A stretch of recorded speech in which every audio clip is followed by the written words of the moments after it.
Jak se dvě sestry vydaly opačnými směry. Byla jednou jedna chaloupka a v té chaloupce žil kupec se svou ženou.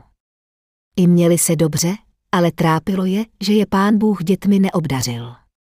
Jednoho dne se jim přeci narodilo nejen jedno děťátko, ale hned dvě holčičiky, kráskná dvojčátka.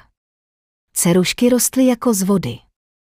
Přišla krutá zima a vše pokryl silný mráz. Rodiče vyrazili do města nakoupit potřebné potraviny. Jak jeli po kluské cestě, svrhl se kočár dolů z kopce a bohužel to nepřežili. Dlouho je dcerušky oplakávaly. Uběhla doba a dívky vyrostly. Bůh ví proč, ty dvě se nikdy na ničem nedohodly. Zrovna když se znovu chytli, šel kolem čert. Bylo je slyšet až do zahrádky, a jak to čert slyšel, to se zaradoval. Liboval si, jak si hned dvě dušičky brzy do pekla s sebou odvede.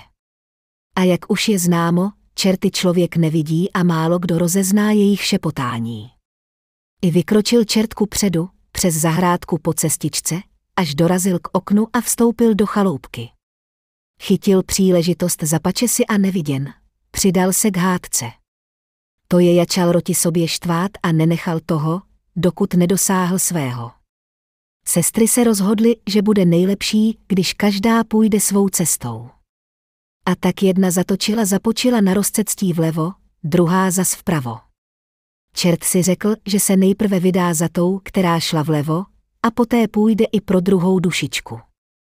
Přestrojený za slepce prosil dívku, aby ho ovedla ke statku, jakmile jej uvidí. Jenže ona, že mu nevěří, odháněla čerta pryč. A tak byl čert rád, že snad přeci její duši získá, až si děvče cestu do pekla prokope. I šel k ní čert podruhé. Vydával se za babičku a oslovil dívku, děvče zlaté, pomoz staré bábě, vezmi mě holka na záda. Ale děvče, že nemá na to dost sil, ať si odpočine, když už nemůže, a sama si dřepla, ani si nevšimla, že stařenka zmizela. Čert se teď tolik čertil a radoval. Až to kolem něj jiskřilo. A už byl holce zase v patách. Tentokrát ji předběhl a počkal si na ní jako žebrák. Dívka už byla u něho a čert žebral a žadonil. Dívka ho jenom ignorovala a ačkoliv měla u sebe suchý chléb, ani ten by mu nedala. To se čert teprve radoval a hop, skočil po ní a hurá s ní do pekla. Potom se vrátil na zem za druhou sestrou. Myslel si, že bude stejná, jako její sestra, leč se mýlil. Celé dny jde sestřička po cestě a tu vidí, jak jí jde naproti slepý muž, že hledá statek. Jak tak prosil, nabídla mu, že s ním půjde, dokud na ten statek nenarazí. Když došli k cíli, čert ji poděkoval, a tak se rozešli. Neměl vůbec radost, přesto se nevzdával. I dere se k dívce po nějaké době stařenka, až naříká, že ji nohy neunesou. Milá dívka podepřela a dvakrát ji stařenka prosit nemusela. Tu se čert teprv hněval. I že to zkusí naposledy. Tu naproti dívce seděl žebrák, chudák na kost vyzáblý a vyhladovělý. Jakmile to dívka uviděla, sama mu už dýbla kus krajíce. Na to se čert proměnil a dívka do mdlob upadla.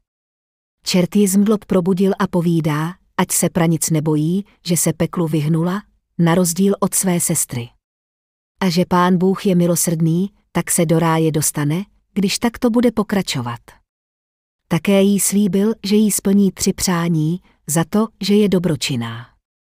A tak si milá sestra přála, aby se s žádným čertem víckrát neviděla, aby sestru z pekla vrátil zpět a 3. přáním bylo, aby se sestry měly rády a žily navěky šťastny. I sešly se sestřičky a ta z pekla sekala, až jí bylo odpuštěno a děkovala Bohu, že má tak hodnou sestru. A opravdu, měli se rády a žili šťastny až do smrti.